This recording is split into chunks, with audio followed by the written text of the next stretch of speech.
Hello दोस्तों, और स्वागत है आपका टोटल प्रेप यूपीएससी चैनल में, जिसमें आज मैं आपके लिए लेके आया हूं आज की सारी करंट अफेयर्स का रैपिड राउंड अप, जिसमें कि आप द हिंदू और दूसरे सोर्सेज से भी सिर्फ उन्हीं न्यूज़ के बारे में पढ़ेंगे जिनसे कि एमसीक्यू क्वेश्चंस बन सकते हैं। तो यूपीएससी प्रीलिम्स और दूसरे भी एमसीक्यू बेस्ड एग्जाम्स के लिए जो इंपॉर्टेंट न्यूज़ है, हम सिर्फ उन्हीं न्यूज़ के सभी इंपॉर्टेंट पॉइंट्स पर ही फोकस करेंगे, और बाकी न्यूज़ जिसमें सिर्फ कहानी भरी हुई है उसकी तरफ हम बिल्कुल नहीं जाएंगे, जिससे कि आपका पूरा करंट अफेयर्स का राउंड अप बहुत ही कम समय में बहुत ही अच्छे से हो जाए। साथ ही साथ हर न्यूज़ से संबंधित जो स्टैटिक के पोर्शंस हैं जो कि एग्जाम में ज़रूर से ज़रूर आ सकते हैं, उन सारे पॉइंट्स को भी हम कवर करते चलेंगे। तो आइए और ज़्यादा टाइम वेस्ट न करते हुए चलते हैं हमारी आज की पहली न्यूज़ पर। हमारी आज की पहली सबसे इंपॉर्टेंट न्यूज़ है about the Tinsukia gas blow out. देखिए, इसमें जो इंपॉर्टेंट पॉइंट्स है, जो सेलियंट पॉइंट्स है, मैं वही आपको बता रहा हूँ। बाकी बेसिक आपको मालूम होना चाहिए कि आसाम के तिनसुकिया डिस्ट्रिक्ट में एक ऑयल रिग है, नेचुरल गैस जहाँ से निकलती है। वहाँ पर बहुत दिनों से नेचुरल गैस का रिसाव हो रहा था, उसमें अब फाइनली ब्लास्ट भी होके आग भी लग गई है। उसमें जो फायर रेस्क्यू के लोग हैं वो आग को बुझाने की भी पूरी कोशिश कर रहे हैं, और पहले से ही वो पूरा एरिया खाली करा दिया गया था, तो किसी भी अलग से जान माल की हानि की कोई खबर नहीं है। शायद 2 फायर फाइटर्स की जान गई है इस मामले में। खैर, बहुत दुखद है ये बात, पर किसी एमसीक्यू में नहीं आने वाली। तो जो इंपॉर्टेंट पॉइंट्स है वो मैं आपको बताता हूं। वो है कि बागजन 5 नेचुरल गैस रिग है। बागजन 5 ये किसी एमसीक्यू में आ सकता है।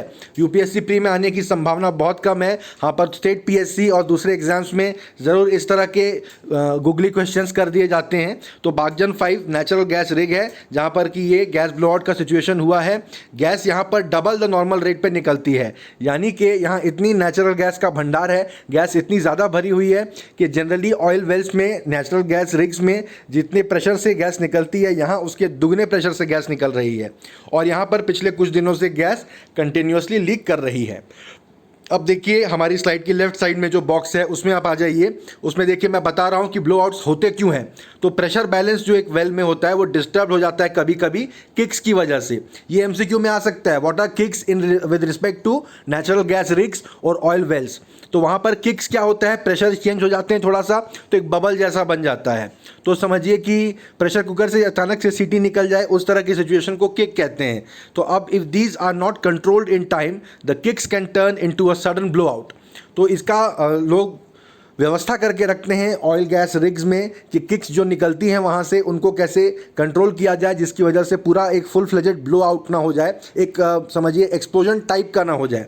तो क्यों होती हैं ये किक्स, क्यों होती हैं, ब्लोआउट्स क्यों होते हैं? तो सिंपल चीज़ें जैसे लैक ऑफ अटेंशन से लेके poor workmanship, bad maintenance, old age, sabotage to morpho tectonic factors भी हो सकते हैं। सबोटाज का मतलब है कोई जानबूझकर कर वहाँ पे आके स्थिति को ख़राब करे, आतंकवाद या कोई डिसग्रंटल्ड एम्प्लॉई या इस तरह से कुछ भी, कोई जानबूझ के कुछ करे, कोई जानबूझ के काम खराब करे, तो उसे सबोटाज करना कहते हैं। तो ये वोकैब का पॉइंट भी मैंने आपको बता दिया। और मॉर्फो टेक्टोनिक फैक्टर्स क्या होते हैं? देखिए, आपको बायोलॉजी में पता होगा, मॉर्फोलॉजी यानी जो बाहर से शरीर के जो चीज़ें दिखती हैं उनको मॉर्फोलॉजी कहते हैं, और टेक्टोनिक यानी हमारे धरती की जो प्लेट्स हैं, जो प्लेट टेक्टोनिक थ्योरी है, आपको पता होगी, ज्योग्राफी में आपने पढ़ा होगा, उससे संबंधित। तो मॉर्फो टेक्टोनिक फैक्टर्स यानी टेक्टोनिक प्लेट्स यहाँ से वहाँ होती हैं। तो कई बार ये जो गैस वेल्स हैं उसमें गैस का प्रेशर भी इधर से उधर हो सकता है, जिसकी वजह से ये सडन ब्लो आउट हो सकता है। ठीक है, उसके लिए ब्लो आउट प्रिवेंटर भी वेल्स में इंस्टॉल किया जाता है। ये एक और इंपॉर्टेंट पॉइंट है, which of the following are true about blow outs and oil and natural gas rigs. तो उसमें ये एक पॉइंट ऐड किया जा सकता है कि ब्लो आउट प्रिवेंटर भी वहाँ पर होते हैं। अगर आपको नहीं पता है कि ब्लो आउट प्रिवेंटर जैसी कोई चीज़ होती है तो आप डाउट में आ जाएंगे कि ऐसा कुछ वहाँ पर इंस्टॉल किया जाता है कि नहीं, पर वहाँ किया जाता है। इसके पहले 2 बार इस तरह की घटनाएं आसाम में हो चुकी हैं, Dibrugarh in 2005 and Rudrasagar in 1970s। ठीक है, ये भी which of the following are true type के क्वेश्चंस में आपसे पूछा जा सकता है। फिर ये जो ब्लो आउट है ये और इम्पॉर्टेंट इसलिए भी हो जाता है क्योंकि उससे 1 किलोमीटर की एरियल दूरी पर ही डिब्रू साइखोवा नेशनल पार्क है। देखिए गाइस, कहीं भी कोई भी इन्वायरमेंट से रिलेटेड डिजास्टर हो तो आपको खुद से ही तुरंत चेक करना चाहिए कि उसके आसपास उस रीजन में कोई नेशनल पार्क, कोई बायोस्फीयर रिजर्व, इस तरह की चीज़ें हैं कि नहीं, क्योंकि फिर उस नेशनल पार्क से रिलेटेड कोई ना कोई क्वेश्चन एग्जाम में आपके लिए आ जाएगा। तो यहाँ पे डिब्रू साइखोवा नेशनल पार्क है जो कि 1997 में एक बायोस्फीयर रिजर्व डिक्लेयर किया गया था। इसको एक नेशनल पार्क 1890 में डिक्लेयर किया गया था। तो ये भी एक इंटरेस्टिंग पॉइंट है। अंग्रेज़ों के समय से 1890 से वो पार्क्स को प्रोटेक्टेड फॉरेस्ट इस तरह से डिक्लेयर करते आ रहे हैं। ठीक है, this is a habitat of the rare white winged wood duck. ये एक सफ़ेद पंखों वाली वुड डक है, कोई बहुत ज़्यादा इसके बारे में इंटरेस्टिंग पॉइंट है नहीं। ठीक है, तो इस न्यूज़ से पढ़ने लायक आपके लिए 3 पॉइंट्स निकल के आते हैं, वो मैंने यहाँ मेंशन कर दिए हैं, इन पे आप ज़रूर ब्रशअप करके रखिए। पहला है बायोस्फीयर रिजर्व्स। ये क्या होते हैं, किस एक्ट के तहत इनको डिक्लेयर किया जाता है, इनके क्या क्या सेलिएंट फीचर्स होते हैं। दूसरा है ब्रह्मपुत्रा, लोहित और डिब्रू रिवर्स। ये तीनों रिवर को नॉर्थ से साउथ अरेंज करिए, ये किन किन स्टेट से होके गुजरती हैं, ये पॉइंट आपको बिल्कुल पता होना चाहिए। फिर यहाँ पे थर्ड पॉइंट है सैलिक्स स्वैम्प फॉरेस्ट। ये जो फॉरेस्ट है डिब्रू साइखोवा नेशनल पार्क में, इनको सैलिक्स स्वैम्प फॉरेस्ट कहा जाता है। ये क्या होता है इसको आप एक बार गूगल करके रखिए। मुझे वैसे इसके आने के चांसेस बहुत ही कम है किसी भी एग्जाम में, लेकिन खोज के निकालने के लिए अगर कोई पॉइंट मिले तो ये एक पॉइंट निकल सकता है कि ये बहुत ही कम एस्पिरेंट्स को मालूम होगा क्या होता है, तो आप इसको देख के रखिए। ठीक है, अगली न्यूज़ की तरफ बढ़ते हैं। अगली न्यूज़ है रिलेटेड टू ट्विटर, कि ट्विटर में अब ट्वीट के बाद फ्लीट आने वाले हैं। देखिए, मैंने न्यूज़ में रिलेवेंट पॉइंट्स को हाईलाइट कर दिया है। फ्लीट का मतलब है fleeting thoughts that will disappear after 24 hours and cannot be retweeted or liked। ये ऐसा एक थॉट है जो कि आप अपने वॉल पे जाके लिखेंगे ट्विटर पे, ये आपकी जो प्रोफाइल है उसके टॉप पे दिखाई देगा 24 घंटे के लिए। इसको ना कोई लाइक कर सकता है, ना इसको रिट्वीट किया जा सकता है, और 24 घंटे के बाद ये गायब ही हो जाएगा। ठीक है, हालांकि ये पॉइंट मेंशन नहीं किया जा रहा है कि इसका स्क्रीनशॉट लिया जा सकता है कि नहीं। स्क्रीनशॉट तो मेरे ख्याल से लिया जा ही सकता है। ठीक है, ये इस तरह की स्टोरी फीचर होती है सोशल नेटवर्क्स और इंस्टाग्राम, फेसबुक और स्नैपचैट पर, तो उसको भी अब ट्विटर चाह रहा है कि हमारे प्लेटफॉर्म पर भी इस तरह की फीचर हो। इंडिया वो तीसरा देश है जहाँ पर कि फ्लीट्स को टेस्ट किया जाएगा। ये पहले ब्राज़ील और इटली में टेस्ट किया जा चुका है। ये एकदम गौर मतलब बात है कि देखने वाली बात है कि यूएस में, यूके में, इस तरह के देशों में से नहीं टेस्ट किया गया, ये ब्राज़ील और इटली में टेस्ट किया गया है, अब इंडिया में टेस्ट किया जा रहा है। कुछ उनके मार्केट रिसर्च से निकल के आया होगा ऐसा कि इन देशों के लोग कुछ सोच के हेजिटेट करके, इन्होंने बताया है हालांकि कि कई बार लोग हेजिटेट करके ट्वीट नहीं करते हैं कि हमेशा हमेशा के लिए रह जाएगा, दूसरे लोग रिट्वीट करेंगे, पता नहीं क्या होगा, इसलिए फ्लीटिंग थॉट बना के इन्होंने इसको डाला है कि ये थोड़ी देर के लिए ही, 24 घंटे के लिए ही आपकी वॉल पर रहेगा।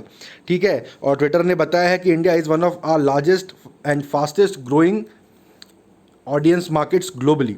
तो ये एक पॉइंट है। Moving on to the next news. The next news is about the very important Indo Nepal dispute of Kalapani.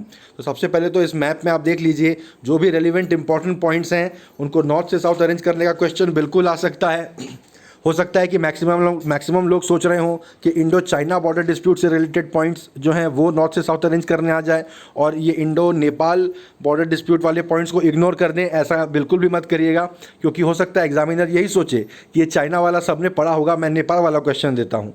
तो इसलिए आपको ये बिल्कुल याद करके रखना चाहिए। देखिए, सबसे नॉर्थ में दोलमा पास है जो कि माउंट कैलाश के भी ऊपर है, उसके नीचे परखा प्लेन्स है, उसके नीचे लेक मानसरोवर है। मानसरोवर में पिलग्रिम्स यानी तीर्थयात्री इंडिया से जाते हैं। उसके लेफ्ट में राक्षस ताल है, उसके नीचे चुग्गू है, उसके नीचे लिपुलेक पास है। Lipulekh pass is one of the points under contention. Lipulekh pass, Kala Pani, ये दोनों पॉइंट्स जो हैं अंडर कंटेंशन हैं। उसके नीचे गाला, सिरखा, तौघाट, नारायण आश्रम और धारचूला, ये सारे पॉइंट्स हैं। ठीक है, तो यहाँ पर धारचूला से लिपुलेक तक एक रोड बनी है जिसको लेके कि नेपाल अभी प्रॉब्लम कर रहा है। नेपाल का कहना है कि ये this area was under contention. तो इंडिया ने यहाँ पे रोड क्यों बनाई, तो इसको लेके नेपाल ने एक नया मैप जारी किया है, अपना ऑफिशियल मैप, जिसमें कि वो दिखा रहे हैं कि ये एरिया नेपाल के अंडर में ही आता है। अब वो मैप जो है लग रहा है कि नेपाल की पार्लियामेंट से पास हो जाएगा। इसके पहले नेपाल में इस तरह की कोई भी एक्टिविटी होती थी तो गवर्नमेंट ऑफ इंडिया के बहुत सारे इस तरह के एलाइज थे नेपाल में, पॉलिटिकल एलाइज, जो इस तरह की किसी भी मूव को स्कटल कर देते थे। मेरी ही पहली एक वीडियो में मैंने आपको बताया है कि नेपाल के करंट जो प्राइम मिनिस्टर है केपी शर्मा ओली, बहुत पहले, मतलब अभी रिसेंट तक, हाल तक, सन 2014 तक ही वही इस तरह के एक एलाई हुआ करते थे नेपाल में। इंडिया के सबसे बड़े एलाई थे, जो कि अगर नेपालीज पार्लियामेंट में, नेपालीज पॉलिटी में इंडिया के अगेंस्ट कुछ भी इस तरह की एक्टिविटी होती थी तो वो अपनी पॉलिटिकल पार्टी के विरुद्ध जाकर भी इंडिया का साइड लेते थे। पर 2014 में एक ब्लॉकेड जैसी सिचुएशन हो गई थी इंडिया बॉर्डर पे, इंडिया नेपाल बॉर्डर पे, बिहार के साइड से, जहाँ पर कि मधेसियों से रिलेटेड कुछ प्रॉब्लम हुआ। तो ऐसा कहा जाता है कि गवर्नमेंट ऑफ इंडिया ने ब्लॉकेड कर दिया था, जिससे कि नेपाल में हर हर तरह के सामान की कमी हो गई थी, तब पहली बार चाइना से नेपाल के रिश्ते बढ़े। और अब ऐसा लग रहा है कि, ऐसा लग क्या रहा है, बहुत ही श्योर है गाइज, आप इस मैप में देख सकते हैं कि अगर लिपू लेक वाला एरिया इंडिया से निकल के नेपाल को जाता है तो इसका बेनिफिट किसको होगा। ये एक ट्राई जंक्शन एरिया है, यानी यहाँ पे इंडिया, नेपाल और चाइना के बॉर्डर्स मिल रहे हैं। ठीक है, तो अभी ये बहुत ज़्यादा बड़ा कोइंसिडेंस हो जाएगा कि अगर जब चाइना भी बॉर्डर पे प्रॉब्लम कर रहा है, ठीक उसी समय नेपाल ने भी ये मामला उठाया है। इतना बड़ा कोइंसिडेंस हो नहीं सकता। जाहिर बात है कि ये चाइना की शय पे, चाइना के इशारे पर ही नेपाल द्वारा किया जा रहा है। अब देखिए न्यूज़ में जो पॉइंट्स मैंने हाईलाइट किए हैं वो ये है, there is a disputed Kalapani region, they are showing it as part of Nepalese sovereign territory. Sovereign का क्या मतलब होता है, सार्वभौम। इसकी मीनिंग अगर आपको अच्छे से समझनी है तो आप देख सकते हैं, sovereign is one of the terms that is used in the preamble to the Indian constitution too. तो आपको इस टर्म की मीनिंग पता होनी चाहिए। तो during the discussions on the second constitution amendment bill, देखिए नेपाली कॉन्स्टिट्यूशन अभी प्रोमलगेट हुआ है। कोई भी संविधान जब इफेक्ट में आता है उसे कहते हैं it has been promulgated, ordinance has been promulgated. ठीक है, तो प्रोमलगेटेड PROMULGATED, आप इस वर्ड की मीनिंग भी एक बार चेक करके देख सकते हैं। तो ये सेकंड ही कॉन्स्टिट्यूशन अमेंडमेंट हो रहा है यहाँ पर। इसके पहले एक अमेंडमेंट जस्ट हुआ है क्योंकि अभी इनका कॉन्स्टिट्यूशन बना है। नेपाल के फॉरेन मिनिस्टर हैं प्रदीप कुमार ग्यावली। अब ये भी किसी एग्जाम में शायद पूछ ले, यूपीएससी में तो मैं समझता हूँ 0 चांस है इनका नाम पूछने का, लेकिन किसी दूसरे एग्जाम में इनके नाम से पूछा जा सकता है। केपी शर्मा ओली वहाँ के प्राइम मिनिस्टर हैं अभी, और ये प्रदीप कुमार ग्यावली जो है वो वहाँ के अभी फॉरेन मिनिस्टर हैं। तो इंडिया ने लिपू लेक लिंक रोड बनाया है, लिपू लेक लिंक रोड, जिसकी वजह से नेपाल को प्रॉब्लम हो रही है। जो एक और इम्पॉर्टेंट पॉइंट है इस न्यूज़ से रिलेटेड वो है कि Sugauli treaty 1816, there was a treaty of Sugauli in 1816, जबकि इंडिया और नेपाल, तो उस समय तो ब्रिटिश ईस्ट इंडिया कंपनी थी, इंडिया की ओनर, इंडिया की जो ऑफिशियल गवर्नमेंट थी वो ईस्ट इंडिया कंपनी थी। तो ऑन बिहाफ ऑफ इंडिया उन्होंने नेपाल के साथ यहाँ पर बॉर्डर डिमार्केट किया था। नेपाल के किस रूलर के साथ किया था, खोज के रखिए, याद करके रखिए। मेरी ही पिछली वीडियोस में मैंने ये पॉइंट बताया है, ये बहुत इंपॉर्टेंट पॉइंट है, पूछा जा सकता है। सगौली ट्रीटी हुई थी, उसमें जो रीजन था लिम्पियाधुर, लिपू लेक और कालापानी, ये अभी अंडर कंटेंशन है। नेपाल का कहना है कि हमारा है, इंडिया का तो ये खैर है ही। ठीक है, ये थी about this news. Moving on to the next news about the food security schemes. ऐसी 2 सेंट्रल स्कीम्स हैं रिलेटेड टू फूड सिक्योरिटी जो कि गवर्नमेंट ने अभी लॉकडाउन के दौरान इम्प्लीमेंट की हैं, जिनकी की अवधि, जिनकी की मियाद जो है, जिनका की जो टेन्यर है वो अभी 30 जून को ख़त्म होने जा रहा है। और ऐसा लग रहा है कि स्टेट गवर्नमेंट्स सेंट्रल गवर्नमेंट से रिक्वेस्ट कर सकती हैं कि नहीं, इसका टेन्यर एक्सटेंड करिए। आइए देखते हैं इस न्यूज़ में क्या दिया है।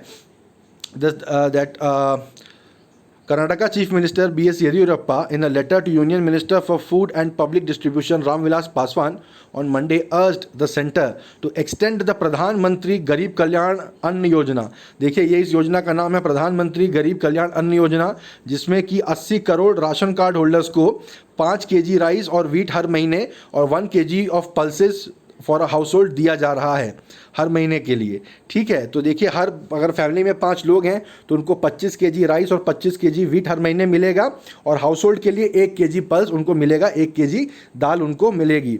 ये प्रधानमंत्री गरीब कल्याण अन्न योजना है, इसका नाम आप याद करके रखिए। और दूसरी योजना जो निर्मला सीतारमन हमारी जो फाइनेंस मिनिस्टर हैं, उन्होंने अनाउंस किया था कि 8 crore migrant workers who do not have ration cards and are supposed to get 5 kg of rice or wheat and 1 kg of chana or other pulses free। तो जिनके पास राशन कार्ड नहीं भी है, ऐसे 8 करोड़ माइग्रेंट वर्कर्स हैं, उन्हें देखिए 5 kg राइस या व्हीट मिलेगा। ठीक है, पहले में 5 kg राइस, और जो पहले में भी 5 kg राइस या 5 kg व्हीट था, इसमें भी 5 kg राइस या व्हीट, जैसे भी देश के जिस एरिया में आप रहते हैं, आप ज़्यादा भात खाते हैं कि आप रोटी खाते हैं, उस हिसाब से आप राइस या व्हीट ले सकते हैं 5 kg पर हेड, और 1 kg चना या कोई दूसरा पल्स आप फ्री ले सकते हैं गवर्नमेंट से, जबकि आपके पास राशन कार्ड भी नहीं है इस स्कीम के दौरान। तो कहा जा रहा है कि nearly 74 crore ration card holders in April, 71 crore in May and nearly 8 lakh so far in June have got additional food grains. तो देखिए कि 74 करोड़ राशन कार्ड होल्डर्स को इस योजना का फ़ायदा उठाया है। तो इतने सारे लोगों तक, हमारे देश की आधी से ज़्यादा आबादी जो है इस मुफ्त अन्न का इस्तेमाल इस्तेमाल कर रही है, उनको इसकी ज़रूरत है। तो इतने सारे लोगों को जब इससे फ़ायदा हो रहा है, तो आपको भी पता है कि लॉकडाउन अभी ऐसा तो खुला नहीं है कि जो माइग्रेंट वर्कर्स गांव चले गए थे वो वापस शहर आ जाएंगे अब काम करने के लिए। ऐसी तो परिस्थिति हुई नहीं है अभी। तो वो उनको अभी भी इस फूड सिक्योरिटी योजना का बेनिफिट मिलता रहे, ये कर्नाटका के चीफ मिनिस्टर BS येदियुरप्पा ने सेंट्रल गवर्नमेंट से ऐसी अपील की है, और उम्मीद है कि आने वाले समय में और भी स्टेट गवर्नमेंट्स इस तरह की अपील करेंगी।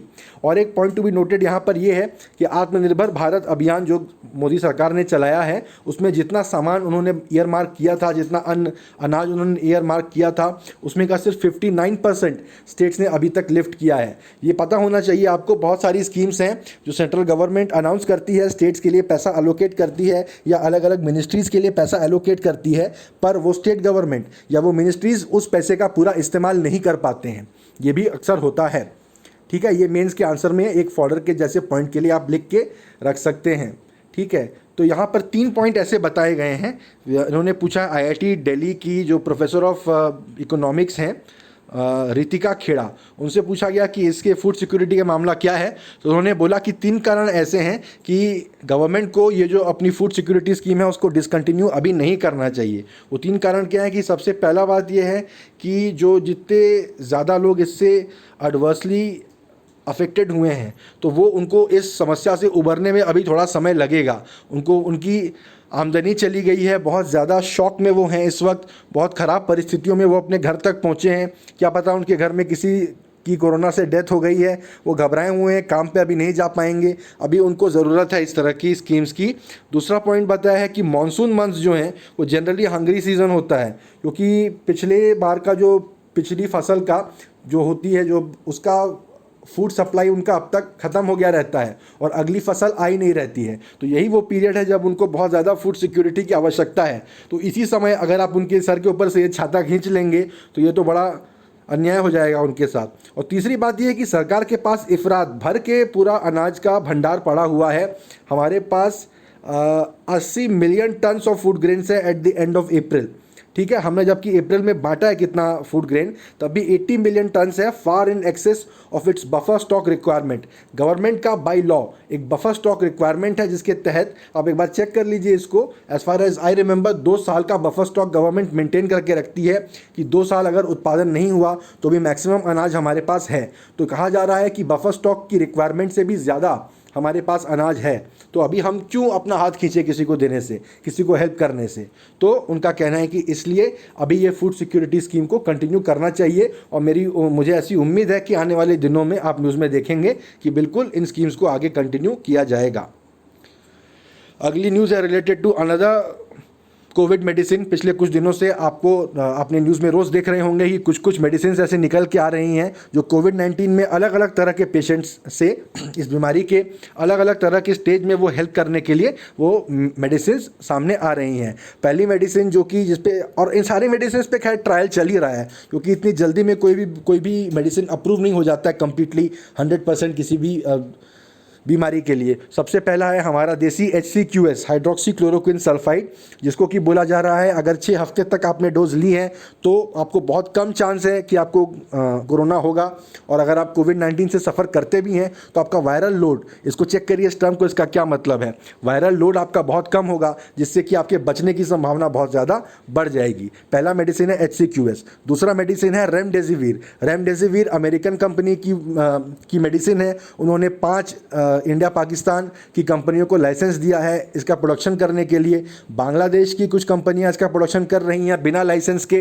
कैसे? क्योंकि WTO अलाउ करता है लीस्ट डेवलप्ड कंट्रीज़ की जो कंपनीज़ हैं उनको पेटेंट वगैरह को न मानने के लिए। गरीब देशों के लोग पेटेंट का पैसा नहीं दे पाएंगे, इस वजह से उन्हें दवाइयों से वंचित नहीं रहना चाहिए, इसलिए बांग्लादेश की कंपनियां उसको मैन्युफैक्चर करेंगी। तो महाराष्ट्र गवर्नमेंट का प्लान है कि हम उन बांग्लादेश की कंपनियों से खरीद लेंगे जिनकी दवाई का कॉस्ट कम होगा, क्योंकि उन्हें लाइसेंसिंग फ़ी नहीं देनी पड़ रही है। तो ये थी आपको रेमडेसिविर दवाई की बात। फिर तीसरी दवाई है फाविपिराविर। फाविपिराविर वो दवाई है जो कि जापान में यूज़ होती है और अब रशिया में भी यूज़ होने वाली है। ये जिनको ऑलरेडी कोविड-19 हो चुका है उनको ये दवाई देने की बात है। इस तरह की 2-3 मेडिसिन और हैं और आज चौथी मेडिसिन का नाम आया है यूलिनास्टाटिन। यूलिनास्टाटिन जो है ये भारत सीरम और वैक्सीन लिमिटेड ने DGCI का अप्रूवल मिल गया है इसकी फेज़ 3 क्लिनिकल स्टडी के लिए। वो किस लिए, देखिए जब कोविड-19 किसी को होता है तो उनकी सिचुएशन कॉम्प्लिकेटेड हो जाती है। किस वजह से? एक्यूट रेस्पिरेटरी डिस्ट्रेस सिंड्रोम से। बेसिकली वो सांस नहीं ले पाते हैं तब।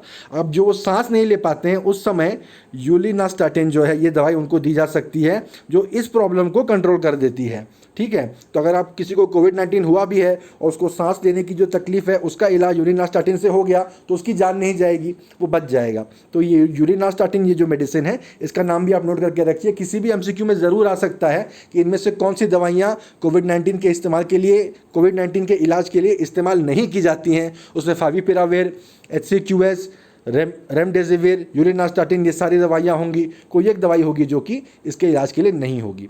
ठीक है, moving on to the next news. ये एक नेक्स्ट न्यूज़ है, Indian institutions fail to make the cut. ठीक है, टॉप IITs और IISc जो है वो ग्लोबल रैंकिंग्स में स्लिप हो गए हैं। देखिए देखते हैं न्यूज़ में क्या है। The top 5 Indian institutes of technology and the Indian Institute of Science have all dropped in this year's QS World University Rankings। ये पॉइंट नोट कर लीजिए, QS World University Rankings होती हैं जिसमें कि इनकी रैंकिंग गिर गई है। The IITs in Guwahati and Hyderabad were able to show improvement। ये नए नए IITs हैं, पहले से इनकी रैंकिंग कम रही होगी, अब की बार थोड़ी सी इम्प्रूव हो गई है। ठीक है, ये तब हो रहा है जबकि गवर्नमेंट ने ऐसा एक इंस्टीट्यूट्स ऑफ एमिनेंस स्कीम चलाई थी जिसके तहत उनका प्लान था कि हमारी इंस्टीट्यूशंस को हम ग्लोबली अच्छे रैंक पे लेके आएंगे, लेकिन हो रहा है ठीक उसका उल्टा।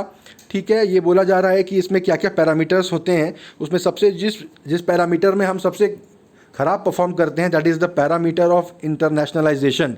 हमारे यहाँ पे इंटरनेशनल फैकल्टी और इंटरनेशनल स्टूडेंट्स एकदम न के बराबर होते हैं। हमें इस पैरामीटर में हमारे इंस्टीट्यूशंस को एकदम 0 मार्क्स मिलते हैं, तो इसलिए हमारे इंस्टीट्यूशंस की रैंकिंग गिर जाती है।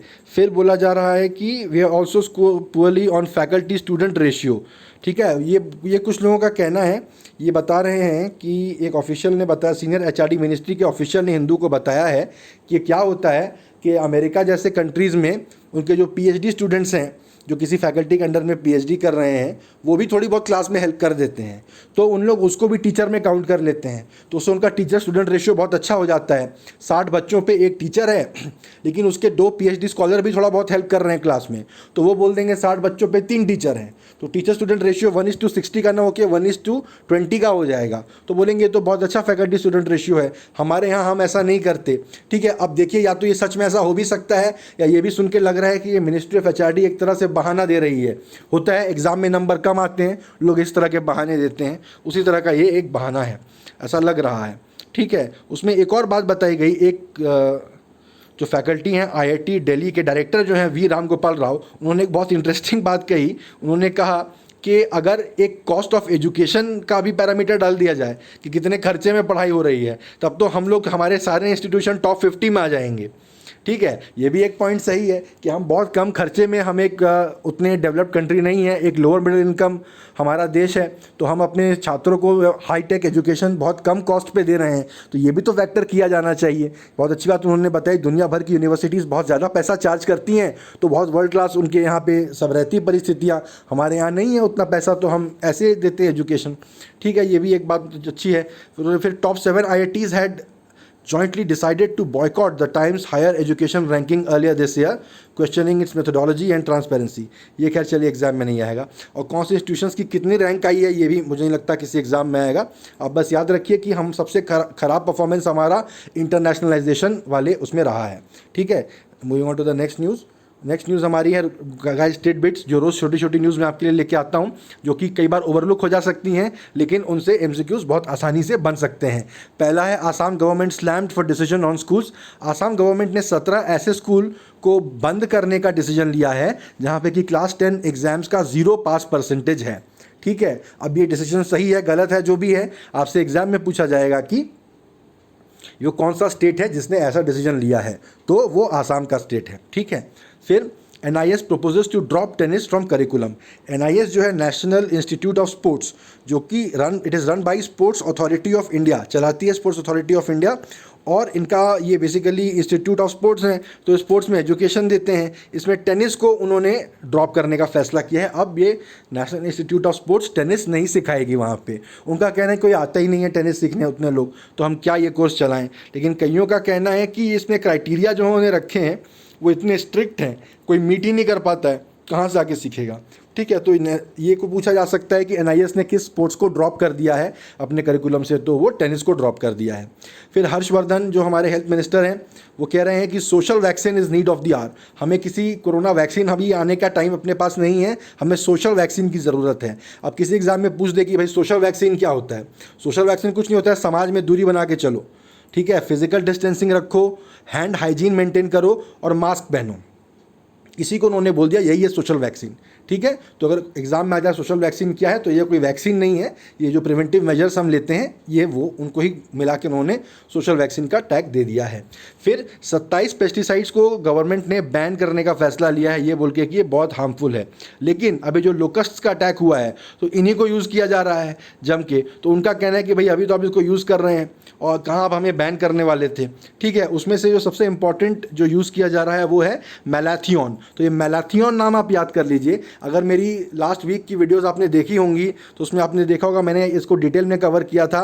ऑर्गेनोफॉस्फेट्स वो क्लास ऑफ पेस्टिसाइड्स होते हैं जिसमें कि वैसे एंजाइम्स होते हैं जो कि लोकस्ट को डील करने में सबसे ज़्यादा इफेक्टिव होते हैं, लेकिन इंसानों के लिए भी वो बहुत हार्मफुल होते हैं। ठीक है, तो इसलिए उसी क्लास का ये एक पेस्टिसाइड है मैलाथियन। इसका नाम आप याद करके रखिए, ये किसी एग्जाम में किसी एमसीक्यू में आ सकता है। तो थैंक यू गाइज, ये थी आज की न्यूज़ का रैपिड राउंड अप कवरेज। मुझे उम्मीद है कि आपको मेरी ये कवरेज अच्छी लगी होगी, और प्लीज़ मेरे चैनल को लाइक करिए, शेयर करिए, सब्सक्राइब करिए, अपने फ्रेंड्स को बताइए, और भी आप क्या करंट अफेयर से रिलेटेड वीडियोज़ में चाहते हैं वो मुझे कमेंट सेक्शन में लिख के बताइए। थैंक यू, मिलते हैं कल।